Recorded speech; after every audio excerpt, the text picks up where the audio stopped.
একজন রিকশাচালক রহিম প্রতিদিন ক্লান্ত শরীরে বাড়ি ফেরে। তার মেয়ে ছোট্ট মায়া বাবার জন্য দরজায় অপেক্ষা করে থাকে। একদিন রহিম খালি হাতে বাড়ি ফেরে, চোখে ক্লান্তি, পকেটে টাকা নেই। মায়া দৌড়ে এসে বলে, বাবা তুমি কষ্ট করো না, আমি বড় হয়ে তোমাকে অনেক টাকা দেব। রহিম হাসে, কিন্তু চোখে জল চলে আসে। পরদিন সকালে সে আবার রিকশা নিয়ে বের হয়। দুপুরে সে একটি দোকানের সামনে দাঁড়িয়ে থাকে, ক্ষুধার্ত চোখে খাবারের দিকে তাকিয়ে। হঠাৎ ছোট্ট একটা হাত তার দিকে একটুখানি পাউরুটি বাড়িয়ে ধরে।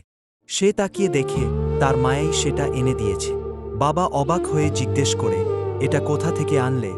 মায়া হাসে, আজ স্কুলে টিফিনে এটা পেয়েছিলাম, কিন্তু খাইনি, ভেবেছি তুমি ক্ষুধার্ত থাকবে। রহিম কাঁদে, কিন্তু এবার সেটা দুঃখের কান্না নয়, ভালোবাসার কান্না। রহিম মায়াকে কোলে তোলে, আকাশের দিকে তাকিয়ে বলে, আমি জানি আমার জীবন সার্থক।